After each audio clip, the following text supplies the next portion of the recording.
Hey, Steven, hi. Conspiracy. Hello. Hey, guys. Thanks for being here with me today. Um, I have my old number one on the bench today. Uh, I might vanish here and there because I'm looking for some blades. I found them, so here I am. I hope everybody is having a really wonderful Monday. Mine's been just completely fabulous, as all of them are. I know a lot of people really frown on Mondays. Hey, Preston. Hey, brother. Thank you for that note, by the way. I'm going to be at the post office tomorrow, brother. I've been so busy, man. I had, as y'all know, maybe all you know, some of you know, the Falcro came to visit and had a terrible bit of car trouble while he was driving here to my home. And so I spent the last almost a full week. In fact, he was at my home for a full week, and he just missed getting to see me play a live show. But he left before the show. He needed to get home, so that's kind of what happened with that. Oh yeah, there you go. Go get him. I've got a list of people to call about lessons. I can't get them in. I don't have enough. There aren't enough hours. I have to have some of my own time. So best of luck with that, bro. I hope you can teach some more people to play. I'm just doing a little touch-up work, and I know you can't see what I'm doing right now, but we'll get to that. Um, I have my old Gibson SG right now on my bench. There she is, and there's the headstock. Um, yeah. Uh-huh. Oh yeah. Um, so what I'm doing today is just it's I'm not a real heavy sweater. I don't abuse my instruments too terribly bad when I play, but they definitely get dirty. I've done some other work on this today, and I had a little free time, so I decided to go ahead and go live to share a little bit of what I'm doing with you. Stephen, welcome. If you all don't know Stephen, he is the nephew of Tim Roberts, and he's a wonderful dude and a fabulous luthier building guitars, from kits to definitely homemade, remarkable instruments. I hope we all get to see Tim's at some point in time. So what I'm doing today, this is something you guys have probably seen on other broadcasts, but I'm going ahead and taking care of the fingerboard today. Now I've gone down and polished all of the frets, and these things look like mirrors. You can probably see the reflection of my hand in them. So I've done that first, and I use a polishing compound that I personally make out of deer antler. Grind them up. Oh, yeah, dude. Steven, I had a blast getting to hang with you the other night. Like I said, it was, let's see, when was it? Friday night after the gig. I don't drink when I'm playing, but that night deserved for me to have a beer. So I had one or two, and I really had a great time getting to visit with you and talking shop. I got to be careful. Cheryl Crow will block my video to be seen on anything but her own programs, so I'll be careful about showing her at all. Yeah, I had a great time getting to chat with you and your uncle and Mark, and who else showed up? I think Jack might have been there for a bit, and Justin showed up. That was really fun. We had a great time together. Okay, so let's get down here. Now, what I do, I use a normal, it, just single edge blade, and what this does is allows me to uh, not necessarily level the wood on the fingerboard, but to really truly remove all of the guck that gets on it. And this one, after I had polished the finger, or cleaned the wood on the fingerboard, or I'm sorry, I polished the frets. You know, a lot of the guck that was on it has actually gotten rid of, but I'm going to show you my process of doing this. And this is just prior to putting linseed oil on the fingerboard. I haven't treated this one for a good 2 years, probably.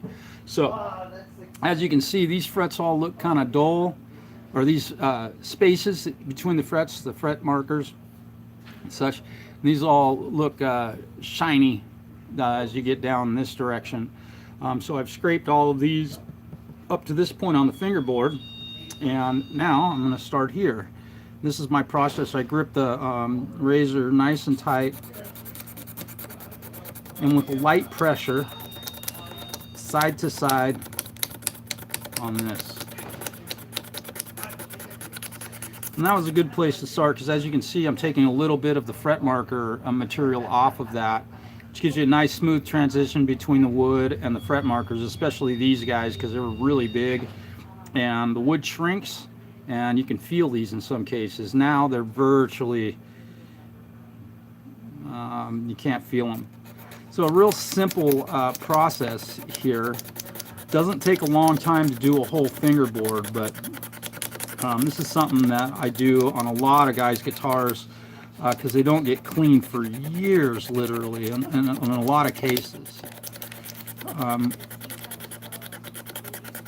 Just go across the fingerboard and get it down to just bare wood. I'm removing any of the old linseed oil that I had treated this with years ago. Getting rid of that, getting it down to raw wood, getting rid of all the guck from my fingers. I call it DNA. A couple other guys call it DNA. And you want to be really smooth with your movements on this and doing this. I don't worry too much about if my blade skips over the top of a fret. This razor blade is extremely sharp. You can scratch them, and in some cases you do, in which case you got to go back and polish that one again. Hit it with some 1500 grit or whatever it takes to get rid of a little crack or scratch that might occur. It's okay. You're not going to ruin anything. None of the scratches or anything are going to be real massive. Again, it really levels off the wood, gets things back down to the day it was made type thing, and you can start over again basically with a brand new fingerboard. Sometimes, like that one, I'll go into one specific small little area and just be real gentle. If you got like a low spot that you need to get and you don't want to take the rest of the fingerboard down to that, really cool cool way to do it. And finish these guys down here. Got a few more to go. Typical Gibson with 22 frets.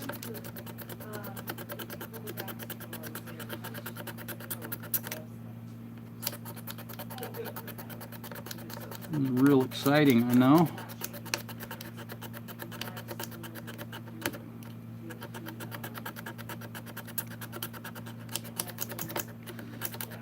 You know, as you can see, I'm just barely touching the surface of the wood. Just barely touching it.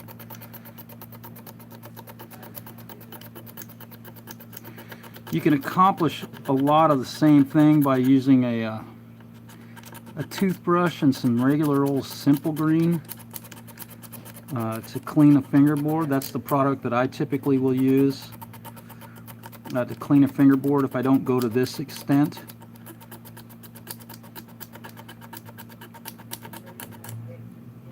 Let's do a real smooth, even job. Take your time. No need to hurry.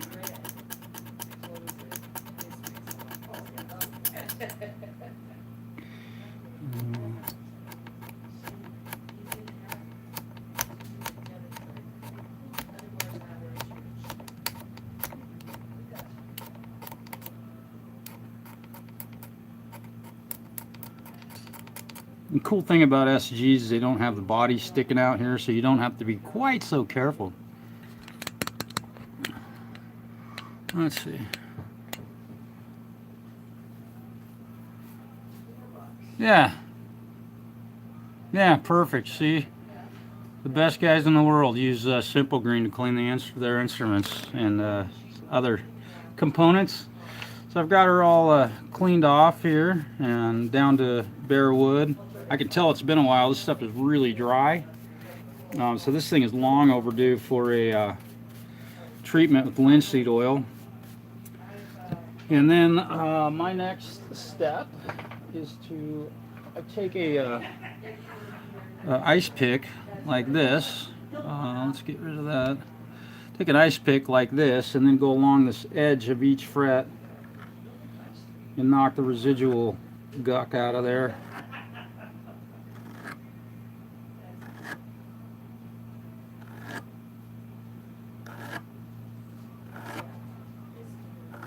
You'll notice I'm going one direction.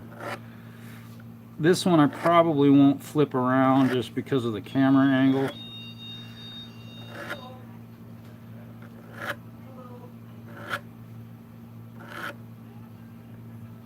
We had a band in the shop having a little bit of band practice today. That was kind of cool. Different band. Incredible players.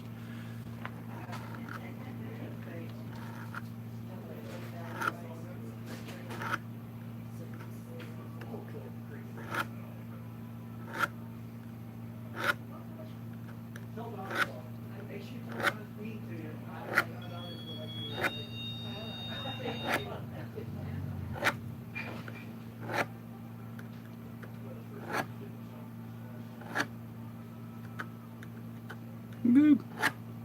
Putting little scratches on my fingerboard. Got a little.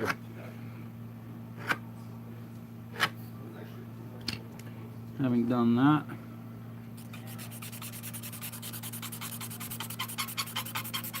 smooth them out. Get all that guck off of there. Oh, that's fantastic. Wow. Look at that. Isn't that beautiful? Alright, and again, I've already polished these frets with some polish that I make here. Nobody else has it. You might have the recipe, but do you have the deer antler? Hey Dwight, what's happening? Dave, welcome. Yeah.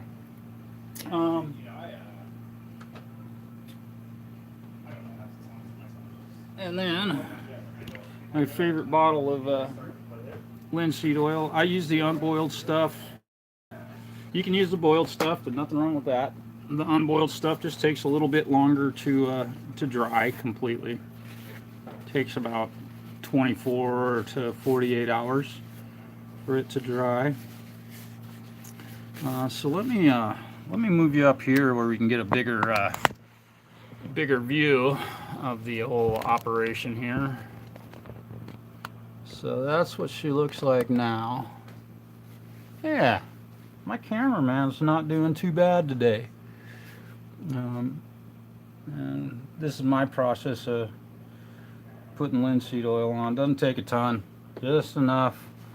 And watch this wood go bam. Isn't that beautiful? Man alive. I love the fingerboard looks, man. That rosewood just looks beautiful. I always tell him I don't ever turn it down because he drinks it. It's just we prefer another brand. That's like somebody handing you a Diet Pepsi and saying nope. What's that? I said that'd be like telling somebody handing you a Diet Pepsi. Exactly. Oh, I drink Coke. Oh, yep.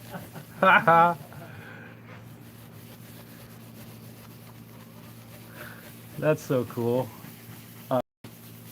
Sometimes the kindness just never ends. That was my fearless leader who just gave me a nice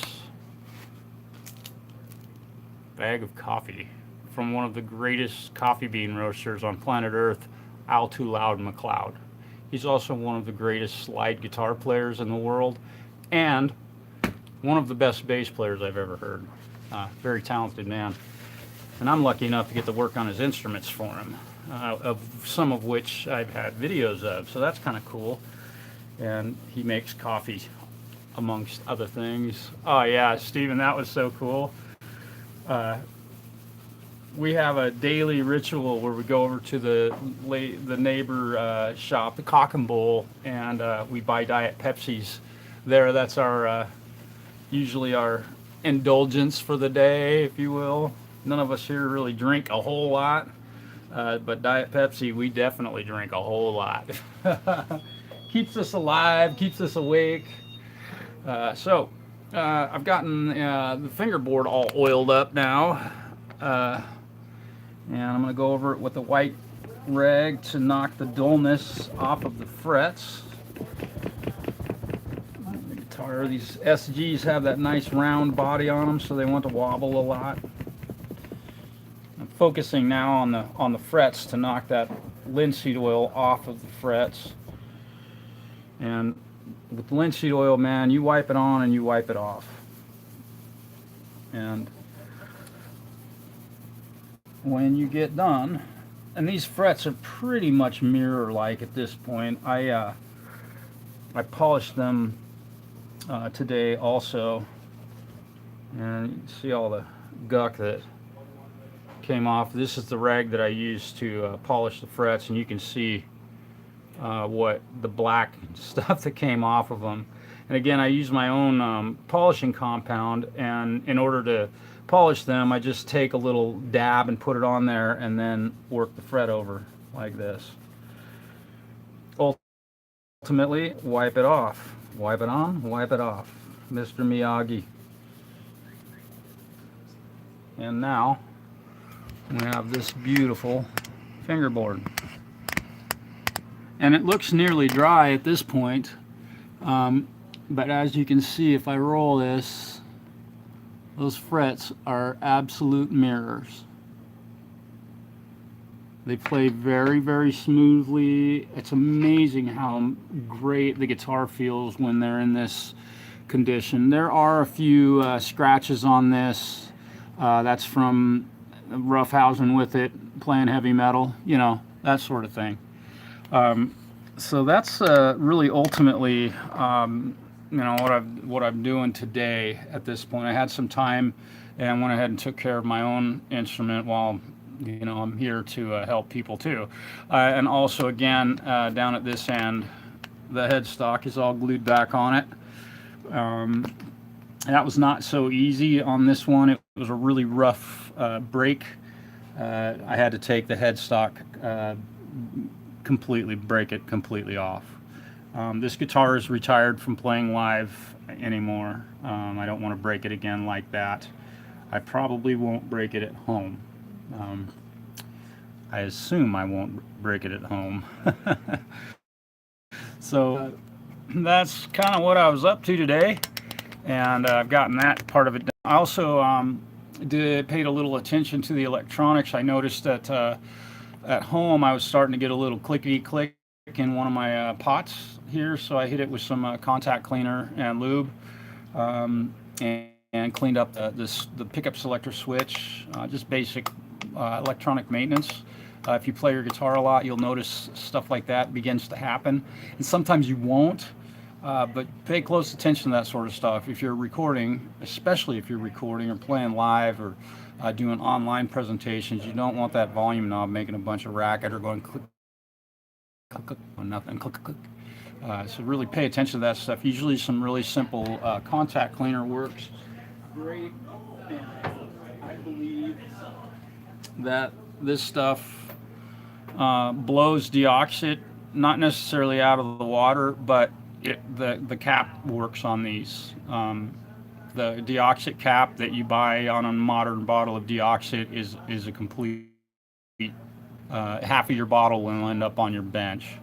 So I don't recommend buying deoxit. It's my recommendation because I've been burned.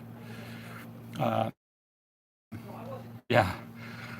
Oh, and Steven uses this stuff too. I mean, something about Northwest luthiers and their ability to have the same stuff. It's pretty amazing how that works. We grew up around the same place, didn't we? Well, we landed in about the same place. Stephen's only about 4 hours, 5 hours up the road from me. Hello. Hello. So I'm going to leave you all in peace. Have a wonderful afternoon. Thanks for being here. Take care, guys.